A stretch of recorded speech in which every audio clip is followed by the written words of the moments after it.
नाजरीन, आज़ाद कश्मीर में जो हालात इस टाइम पे चल रहे हैं इंतहाई अफसोसनाक है। आजाद कश्मीर की सिचुएशन हर गुजरते लम्हे के साथ बिगड़ती जा रही है और इस वक्त आजाद कश्मीर में शटडाउन हड़ताल का आपका बाकायदा तौर के ऊपर आगाज हो चुका है, तो गलत नहीं होगा। दिलखराश मनाजिर देखने को मिल रहे हैं। जिस तरह से जुल्म और जबर किया जा रहा है कि आर्मी सतह पे आवाजें उठना शुरू हो गई हैं, लेकिन जिसके बेनिफिशियरी अगर आप देखें तो ये नहीं है कि पीपल्स पार्टी और मुस्लिम लीग नून और तहरीक इंसाफ, सीधा सीधा उसके बेनिफिशियरी जो है वो इंडिया है।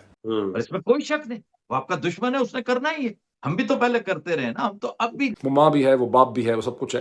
तो मतलब यह है कि पाकिस्तान को कुछ हो ना जाए, हमसे कहीं आज़ाद कश्मीर हिंदुस्तान आके।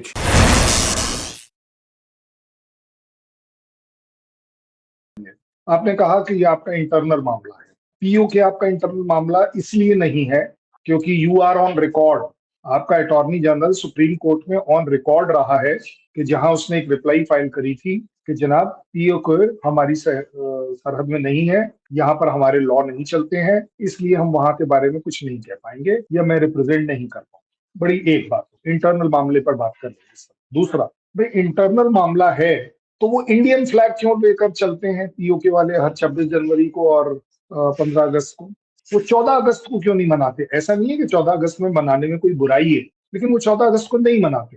तीसरा, और उससे भी बड़ा बात ले लेते, ये तो कम से कम आपको मानना ही पड़ेगा कि PoK was part of the JNK larger, जो पूरा कंप्लीट जेएनके है वो उसी का पार्ट था। सीधी बात है।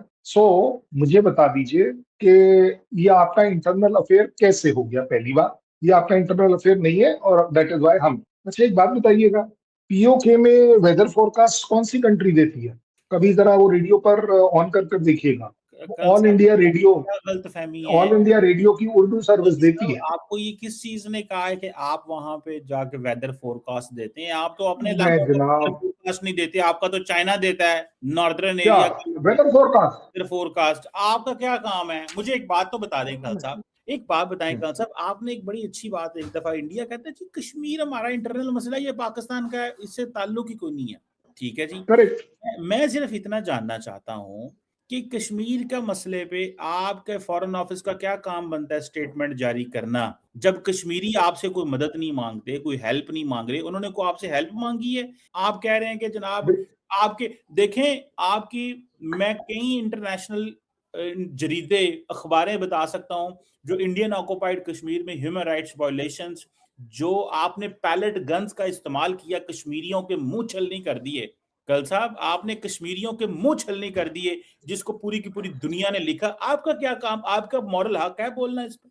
बिल्कुल ठीक बात। पहली बात, कमर चीमा साहब, आपको ये बात तो माननी पड़ेगी कि जो चीजें फैक्चुअली हैं उनको सिर्फ बोल देने से बात नहीं बनेगी। मैंने अभी अभी आपको रीजंस बता दिए जो लीगली ऑन पेपर आपके सुप्रीम कोर्ट में है कि आपका कितना हक उस पर है और मेरा हक कितना है। और जहां तक आपने बात करी है वेदर फोरकास्ट की, भाई आप एक बात बताओ ना, जो पार्ट, जैसा आप कह रहे हो, जो पार्ट अगर आपके कंट्री का है तो उसका वेदर फोरकास्ट आप क्यों नहीं देते हैं? पहली बात। दूसरी बात, भाई वहां की जो डेवलपमेंट की जो रिक्वायरमेंट है वो आप क्यों नहीं करते हैं? और ये तो आप पिछले प्रोग्राम में एक में आपने ही कहा था कि कर्नल साहब ये क्या बात है कि बलूच भी बोलता है कि इंडिया से हमें मदद मिलनी चाहिए, पीओके भी बोलता है हमें मिलनी चाहिए, अफगानिस्तान भी बोलता है हमें मिलनी चाहिए। मुझे तो यही नहीं समझ आ रही कि अब कमर चीमा साहब की किस बात को मैं पकड़कर चलूं जो सही मानी जाए, क्योंकि सही सही रहेगा, गलत गलत रहेगा। आप अपना गोल पोस्ट चेंज कर ले, वो आपकी मर्जी है, ये फैक्चुअली करेक्ट है। पीओके कभी ना आपका था, ना है, ना रहेगा। ये इंडिया का स्टैंड नहीं है, अब ये पीओके का स्टैंड। इससे पहले आप ठीक बोल रहे हैं, इंडियन गवर्नमेंट ने हमेशा से कहा है कि यस पीओके हमारा था, है और रहेगा। उससे भी बड़ी बात, प्रूफ चल रहे हैं इस समय आपके कंट्री के पार्लियामेंट में। वहां की कितनी सीटें हैं आपके पास? कितनी सीटें हैं पीओके की आपके पास? आप ढूंढने की कोशिश मत करिएगा, जीरो है। अरे सर मान लो ना, है ही नहीं है। अरे सर मान लो ना, नहीं है ना, मैं तो मान रहा हूँ ना, आप और मैं ठीक बोल रहे हैं। I like it. मैं चाहता हूँ कमर चीमा साहब सही बातें बोले सो दैट हमारा आपके ऊपर विश्वास बढ़े। अब आगे बात इंडियन साइड की। इंडियन की जेएन की लेजिस्लेटिव असेंबली में आज भी 24 सीटें वहां के लिए हैं, Gilgit Baltistan included by the way.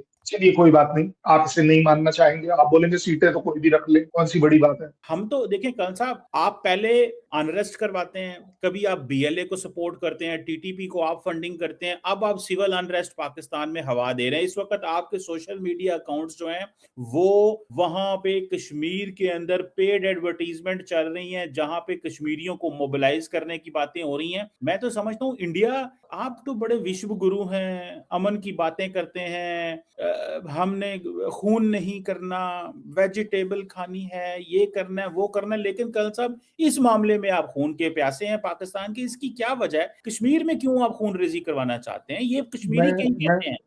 मैं कमर सिंह साहब आपको सही गाइडेंस दे रहा हूँ, एक अच्छी गाइडेंस देने की कोशिश कर रहा हूँ, और आपके थ्रू आपकी आवाम में एक अच्छा मैसेज देने की कोशिश कर रहा हूँ। हेट्रेड फैलाने की कोशिश नहीं कर रहा हूँ, क्योंकि अगर खून बहाना होता या खून के प्यासे होते तो आप कम से कम कहीं कोई एक लीडर, एक जवान, एक अफसर, कहीं कोई ये जरूर बोलता पाया जाता कि हम पाकिस्तान का खून बहाएं। ये हमारे यहाँ से कभी आवाज नहीं उठी। आपके यहाँ से मीडिया ने कहा, जंग के ये जो किसने कहा? मई के अंदर जंग हुई, वहां पे आपके मेन स्ट्रीम मीडिया पे ये कहा गया कि जाओ, क्या?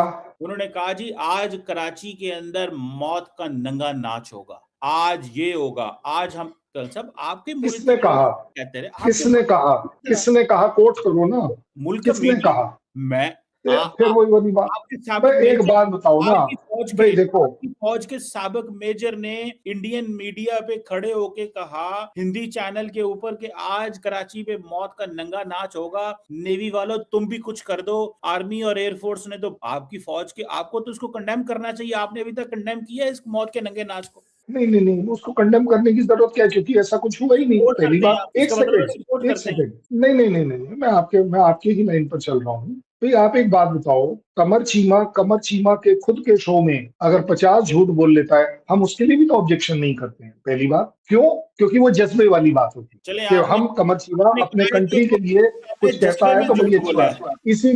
इसी तरह मैं तो आपको ऑफिशियली कोट कर रहा हूँ, आपका तो मंत्री बोलता है कि खून बहेगा, हमारे यहाँ से तो कभी किसी ने नहीं कहा। आई लाइक यू, आप सच बोलने वाले। I love you and that is why my last line is कि कोई कैप्टन साहब, मेजर साहब, कर्नल साहब अगर आप बोल भी रहे हैं, वो उनका पर्सनल स्टैंड है। मैंने इसीलिए आपसे कोट किया है। आपका तो सिटिंग मंत्री कह रहा है कि खून बहेगा। लेकिन चले जो भी है, मैं सिर्फ एक बात कहना चाहता हूँ। आपने कहा कि अगर जज्बे में आगे किसी ने झूठी बात कर दी है, झूठी बात नहीं कर दी है आपने। आज क्लासिकल मैंने क्या बोला?